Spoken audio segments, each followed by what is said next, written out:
March 25th, 2018, and we're off to the land of the rising sun. We flew Air China from Austin to Houston to Beijing to Tokyo, where a limo bus took us from the Haneda Airport to our hotel. We immediately began seeing cherry blossom trees in full bloom. We have timed our trip perfectly.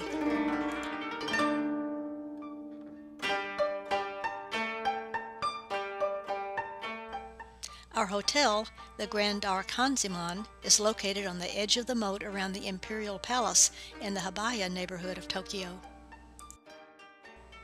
As soon as we checked in, I took off for a walk around the moat.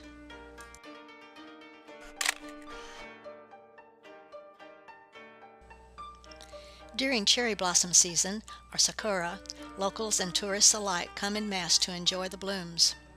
We arrived in Tokyo as the blooms peaked. We could not have asked for a better display of the lovely cherry and plum blossoms.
As I was ready to turn around and head back to the hotel, I saw this memorial, which I believe is to honor Japan's war dead.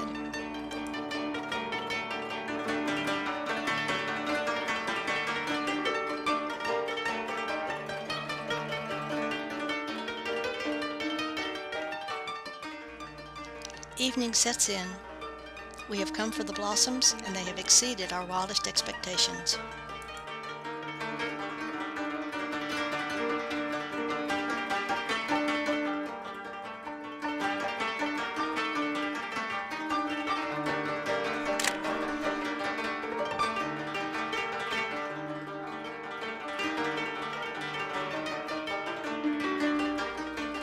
Our first full day in Tokyo, we head for the Hama-Raku Gardens, an urban oasis that stretches back some 300 years. The upper class enjoy themselves here during the Edo period. I think it's lovely, surrounded by the tall skyscrapers of modern Tokyo.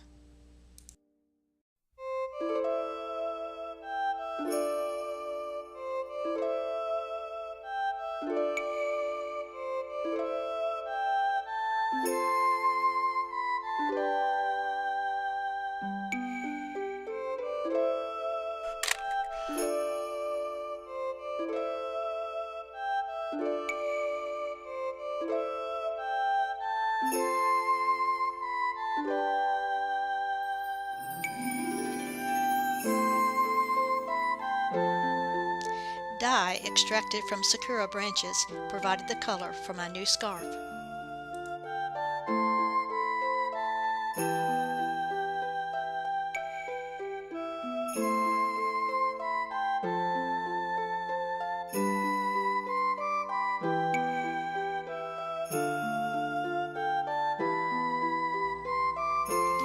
After our stroll through the garden, we walked to the Sumida River and boarded a small boat for a trip to Old Asakusa.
If one wants to see anything of the old Tokyo, one must go to Asakusa.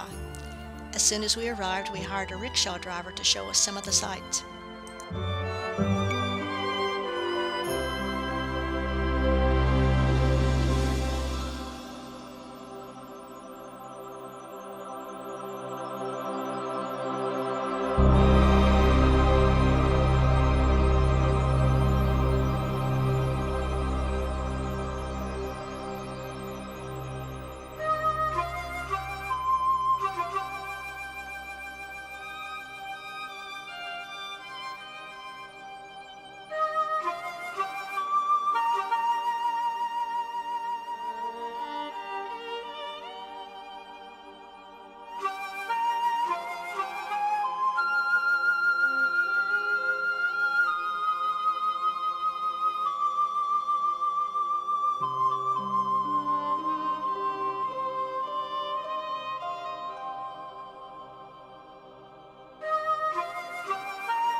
In the late afternoon, we took the boat back to the Hamaraku Garden.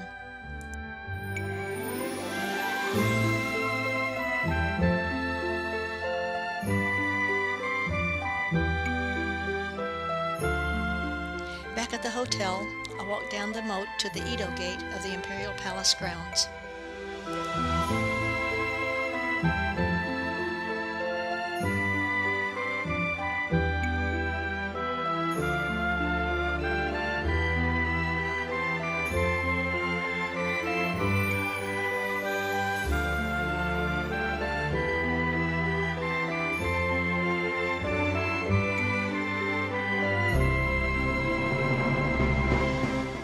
We traveled by train for a day in Nikko.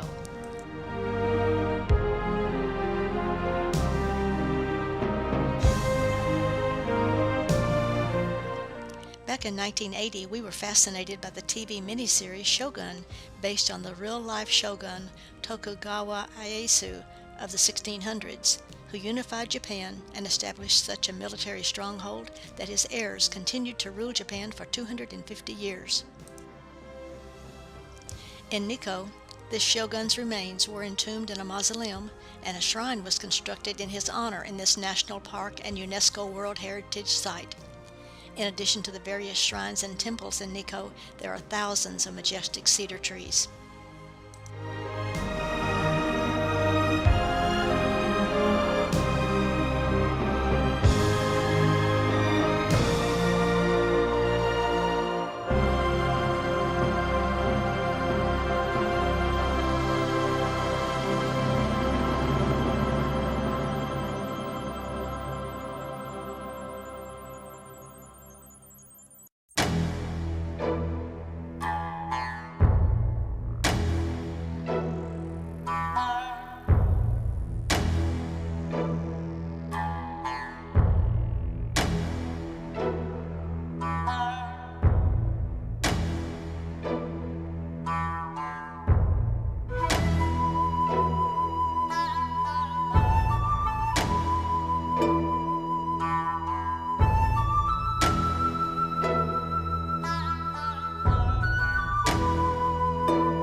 I really like this vermilion-painted, so-called Sacred Bridge, built in 1636, arching over the rushing river.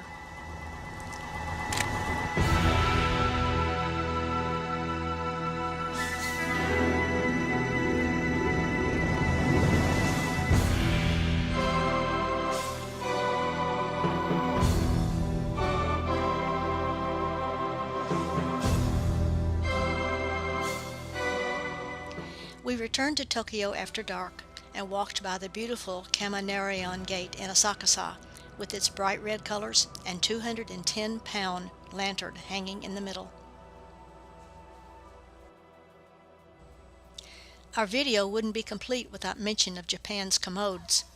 I think a master's degree must be needed to take full advantage of the contraptions.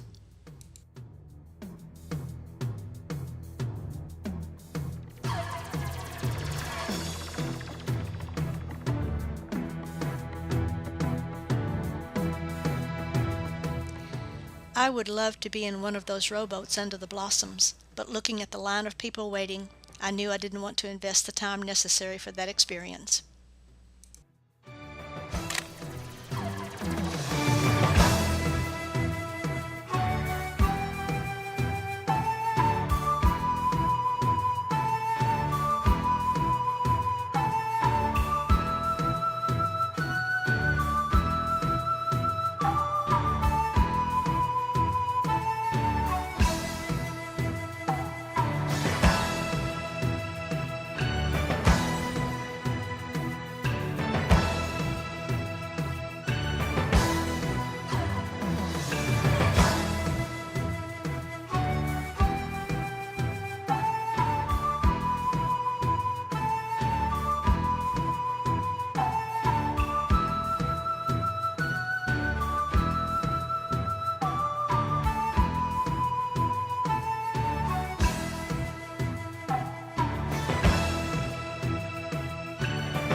In 1974, Dennis and Yoko Wagner were married in Kyoto. They moved to Austin, where we met at church and became friends. Now, in 2018, we are all four visiting Japan at the same time. Having them here is a wonderful addition to our trip. This morning they joined us at our hotel, and we proceeded to the Tokyo Japan Rail Station to obtain our Shinkenshin, our bullet train, reservations for our upcoming excursions. Before lunch, we're introduced to the plastic food on display to show those unfamiliar with the cuisine just what their order should contain and what it looks like. A huge help.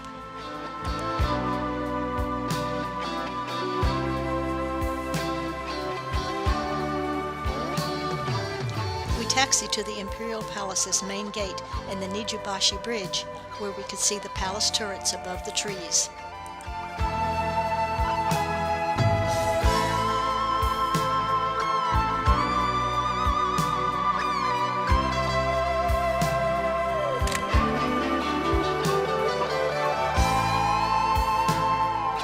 The palace was built on the site of the old Edo Castle.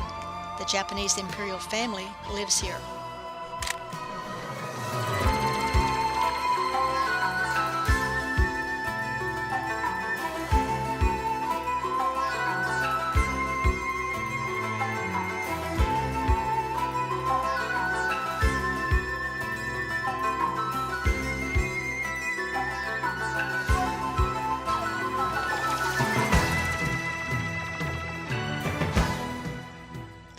At the Shibuya station, we paid homage to the statue of Hachiko, the dog who visited the train station every day for 9 years, waiting for his dead master to return.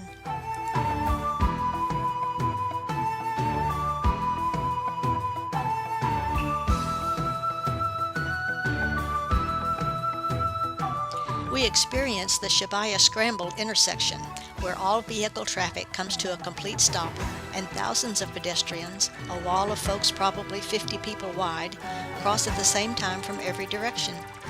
This takes place all day long. It's a bit intimidating, but we walk through it, and then we scurried to a coffee shop to get a better view from up above the crowd.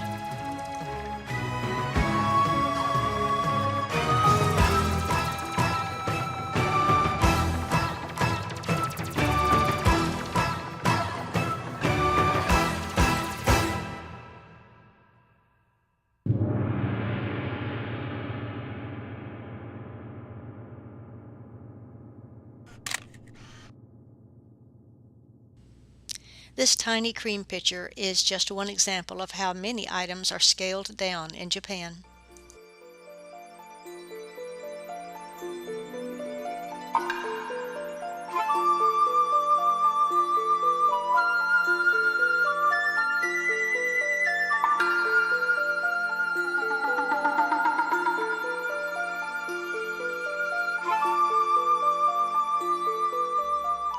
We say a temporary goodbye to Dennis and Yoko and have our first experience on the Shinkashin.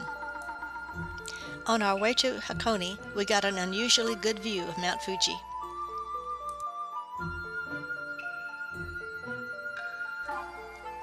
We get off the train at Odawara and proceeded to Hakone Yamato, where we got on the Tozan Railway. We stopped for lunch at the lovely historic Fujiya Hotel.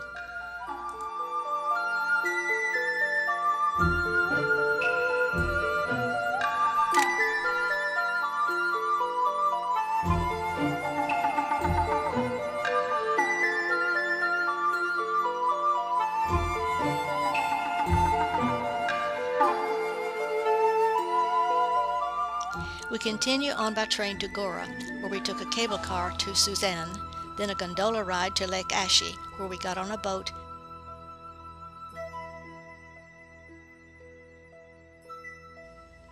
Now, we could have taken a bus directly from Odawara to our hotel, but when planning the trip, I thought all of these various modes of transportation sounded like a unique, interesting, and enjoyable way to get there. But other than unique, it was none of those things. The throng of folks waiting to get on each very short leg of transport was almost overwhelming. It was raining and very cold and windy. But once begun, we were committed. I thank Phil for being such a good sport about the day.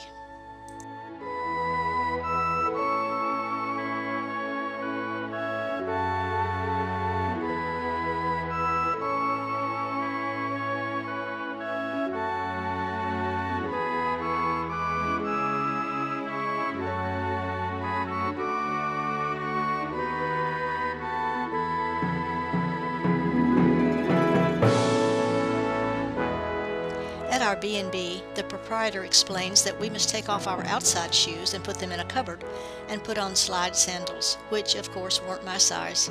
I inadvertently selected a pair of sandals from the wrong group and he made a verbal note of my misdemeanor. The next morning we were instructed to change from our room sandals to breakfast room sandals. We thought this was really overboard, but we were amused. We asked our host where he had learned his excellent English, and he told us he had gone to college in San Antonio. I saw almost nothing of Hakone that I had planned, but it certainly was a travel experience.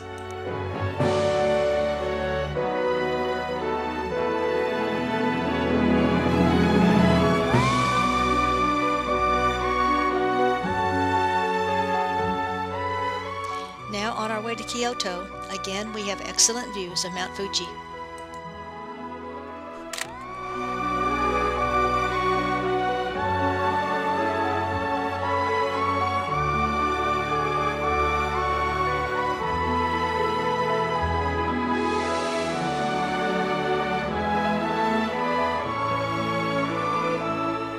The Kyoto train station is a tourist draw itself, and I wish we'd had more energy and time to explore it.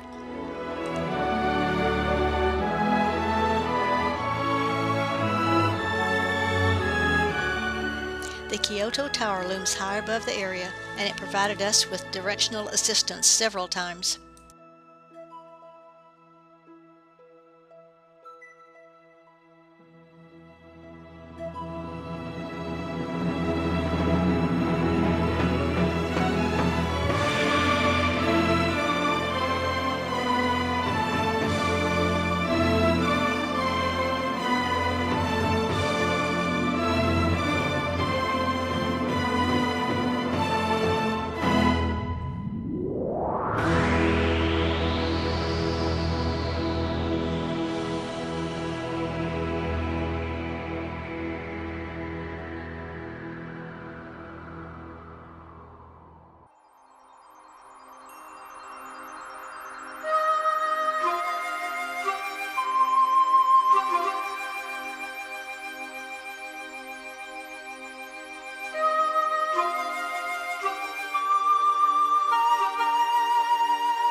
asked about the white decoration we've seen at several of these buildings, and we were told that it's a plaster used as decoration, fire retardant, and a wood preservative.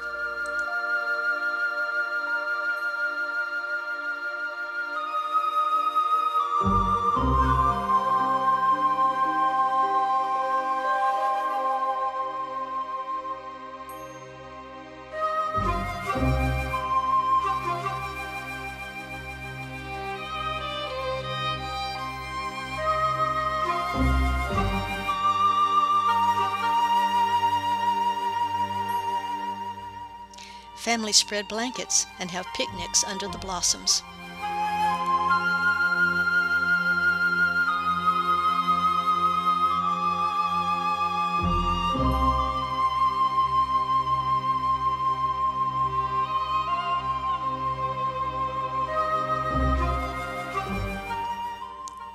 At a restaurant for lunch, I have tempura, shrimp and noodles, while Dennis has eel.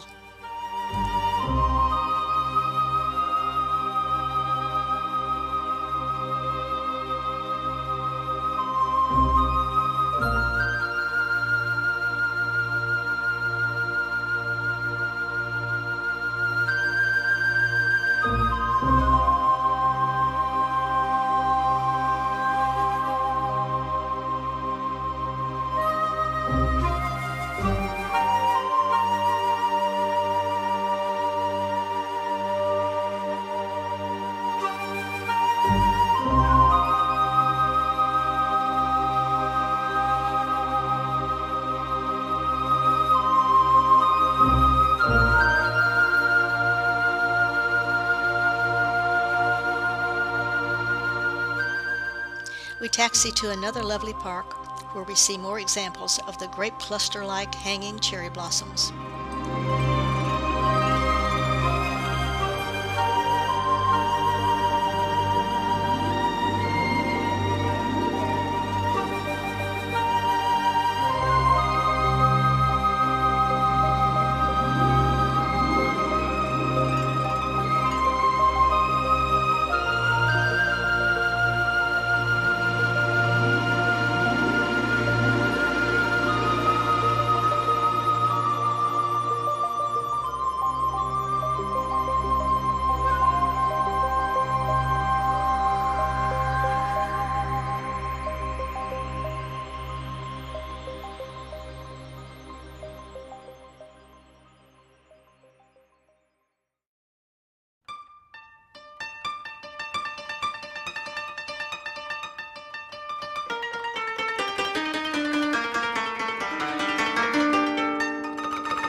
The day was quite hot, and I was able to purchase a cooler top to replace my sweater. We had lunch at this hotel.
This morning, we meet up with Dennis and Yoko and are on our way to Hiroshima, 235 miles west of Kyoto.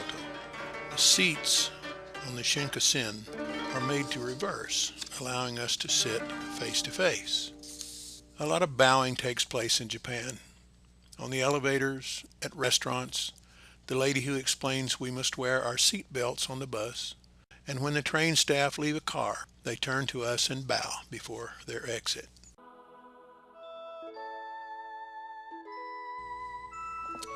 When we check into our hotel, the Sun Route, we discover we've been assigned the Crown Room, which was a really nice suite.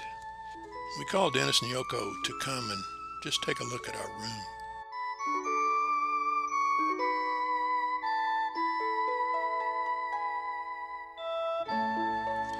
Before going to see the sights, we four had lunch together at the hotel restaurant on the top floor with a great view.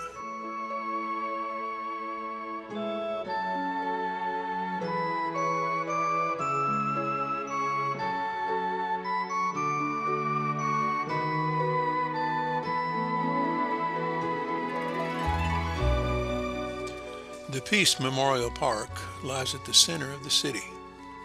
We'd already seen the A-bomb dome from our hotel, the skeletal remains of the former industrial hall, left as a visual reminder of that fateful day, August the 6th, 1945.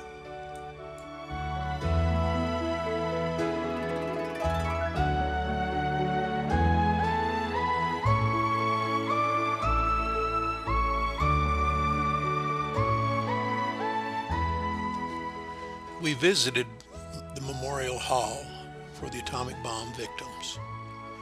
We saw this 360-degree panorama, recreating the bombed city as seen from the hypocenter.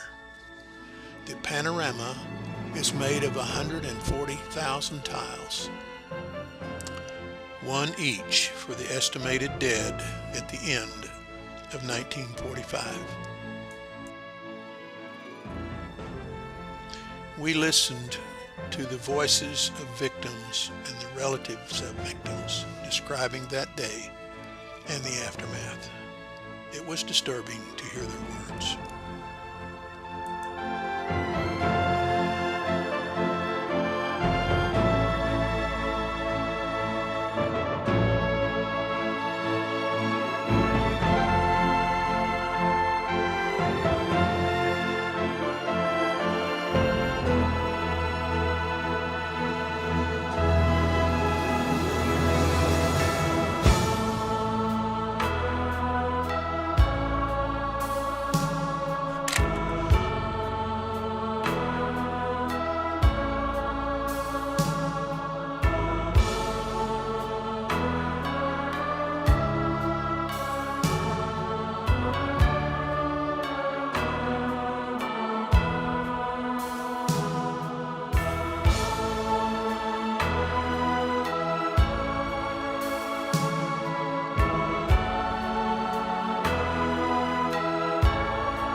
We walked to the Hiroshima Castle, which was completed originally in 1591. It was destroyed in the blast. And in 1958, a faithful reproduction was rebuilt.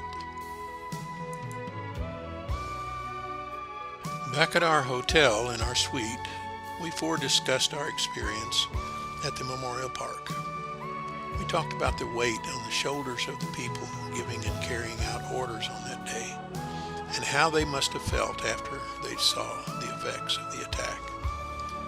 To their credit, they did mention that Japan had become a warring nation, but we did wish there had been more emphasis on Japan's provocation of the attack. Before we take the train back to Kyoto, Yoko helps us get reservations for the rest of our trip. She was a real blessing.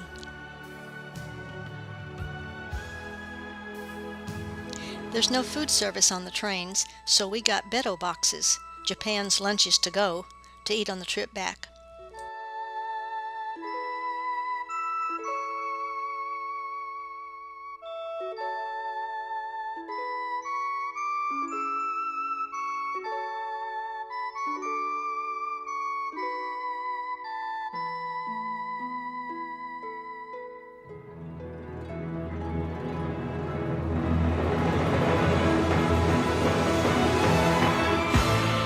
At the Ryoanji Temple, we visit this rock garden laid out at the end of the 15th century.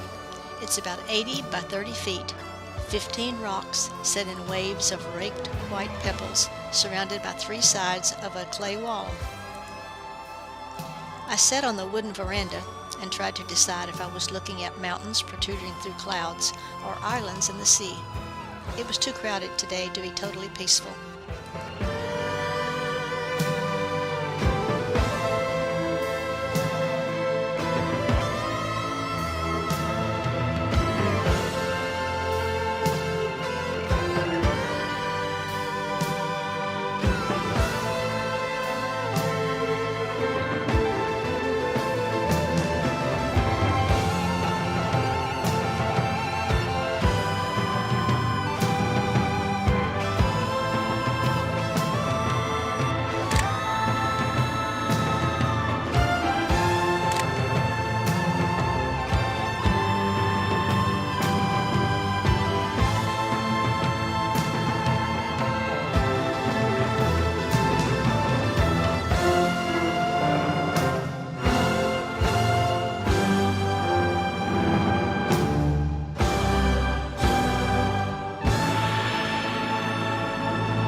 Today we say goodbye to Dennis and Yoko. We won't see them again until we're back in Austin. In the year 710, Nara became the first permanent Japanese capital. The 74 years Nara was the capital gave birth to Japan's arts, crafts, and literature. We heard the Nara Park is home to over 1,000 freely roaming deer. We did see dozens of them. Nara's premier attraction is the Todaja Temple with its great Buddha. The Buddha's home is this wooden structure, 160 feet tall, 187 feet long, and 165 feet wide. It's the largest wooden structure in the world, and it's a beautiful building.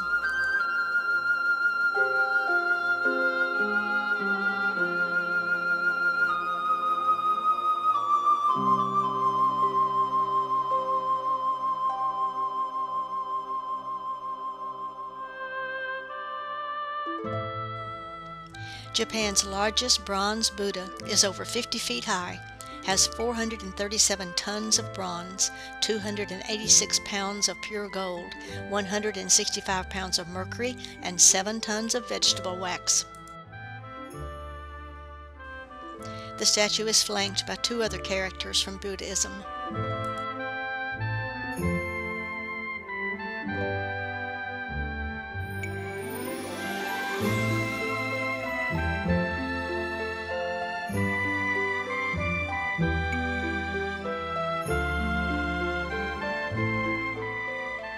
In a light rain, we returned to Kyoto.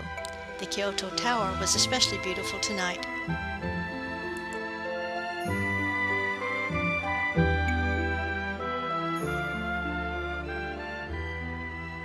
On April 7th, we walked to the train station. In our reserved seats on the Thunderbird 15, we travel in comfort to Kanazawa, 140 miles northeast of Kyoto.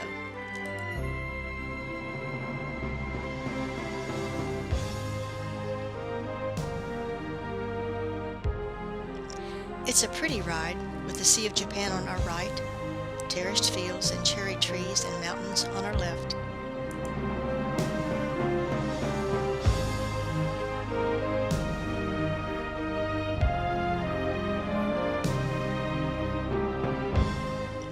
It's raining when we arrive, and we make our way from the station to our hotel across the street through a department store to avoid getting soaked. The main reason to come to Kanazawa is to see the famous Kenroku-en Garden, one of the most celebrated gardens in Japan.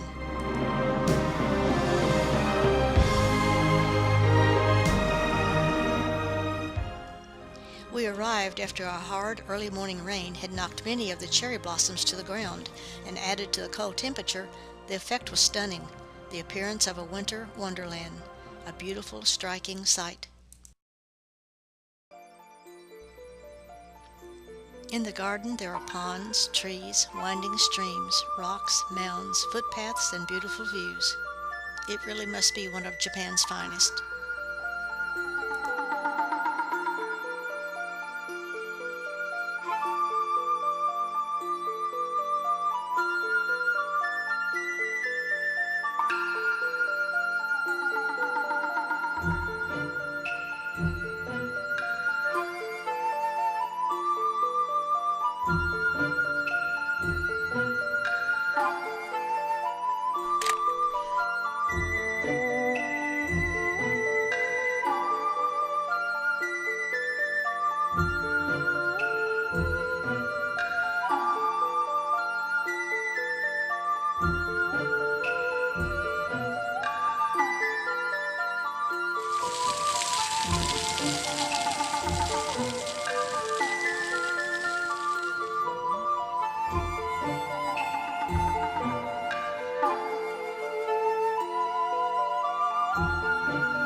We crossed the road using this bridge to reach the Kanazawa Castle's only remaining original structure, the Hisakawa Gate.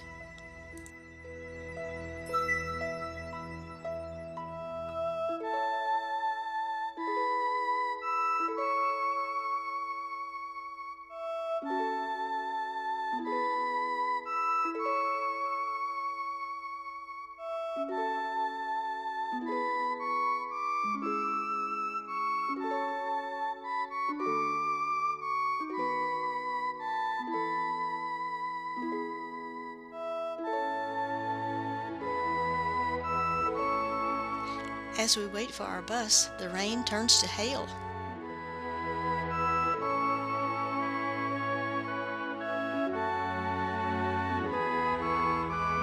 We visit the Gold Leaf Museum. I wanted to have coffee with gold flecks, but Phil said he wasn't drinking anything with gold in it, so we passed up that experience.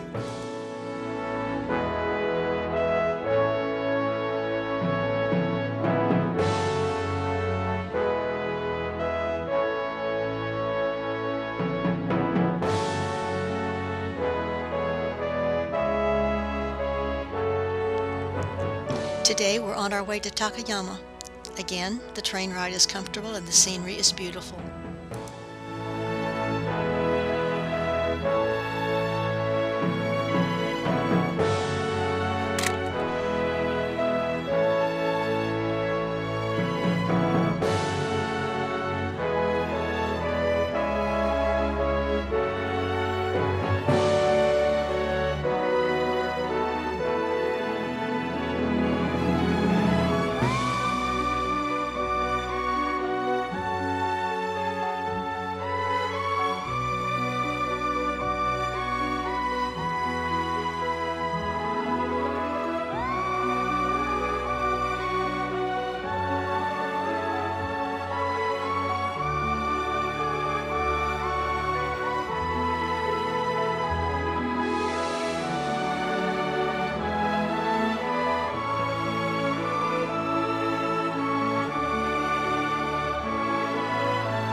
In Takayama, we visit the old merchants' houses that once belonged to two of the richest families in Takayama. This house, built in 1907 with exposed attic, open hearth fireplace, sliding doors, is a masterpiece of geometric design.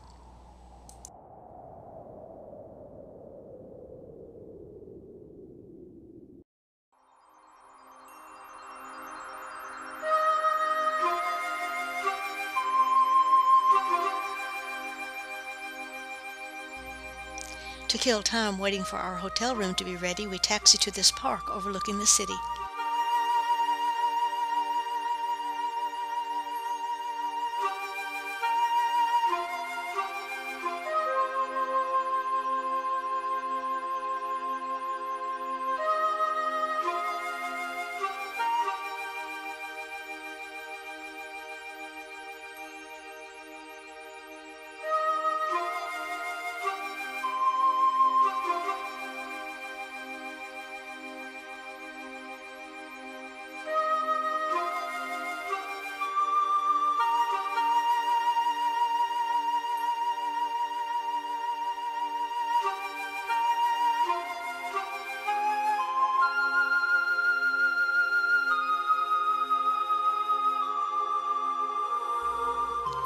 We have lunch at a very casual eatery on the edge of the park.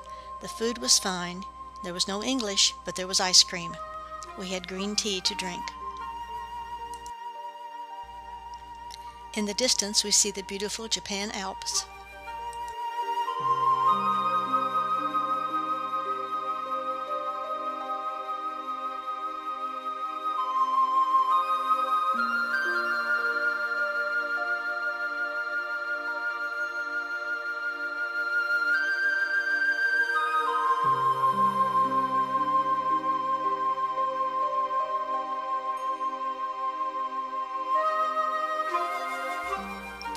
The following day, we go to the roof of our hotel to see the mountains.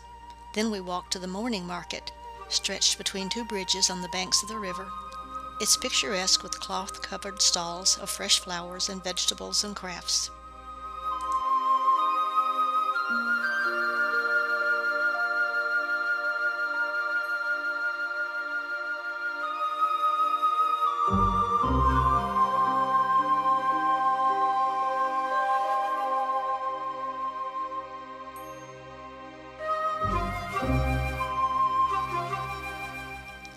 Another beautiful train ride to our last sightseeing destination.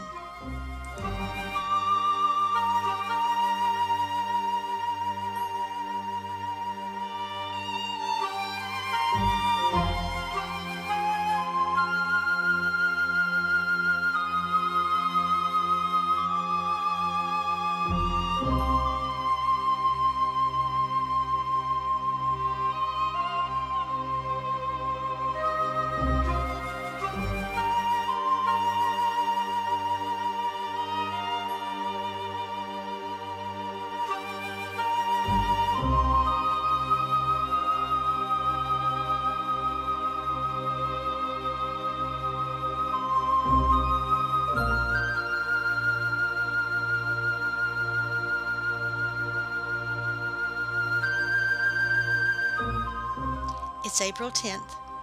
We're in Matsumoto, home of the Matsumoto Castle, which is the prettiest castle we've seen. And a big plus, there are no big crowds of people.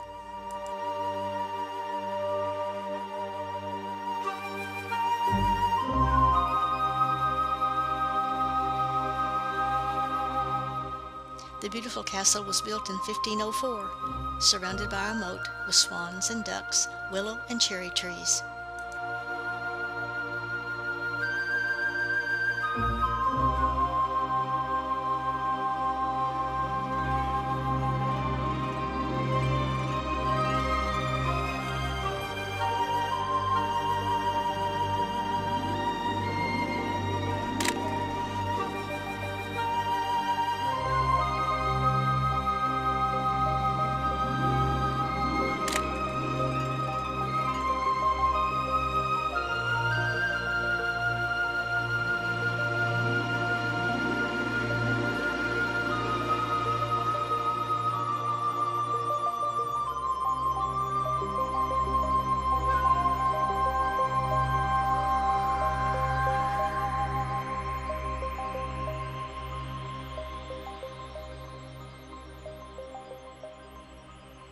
We'd seen the snow-covered Japan Alps in the distance and wanted a better view.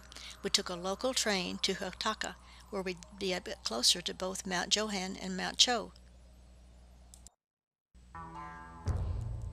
When we arrived in Hotaka, the joke was on us because the clouds had rolled in and we couldn't even see the outline of the mountains, let alone any snow caps. We did have a good lunch, including wild boar, before returning to Matsumoto.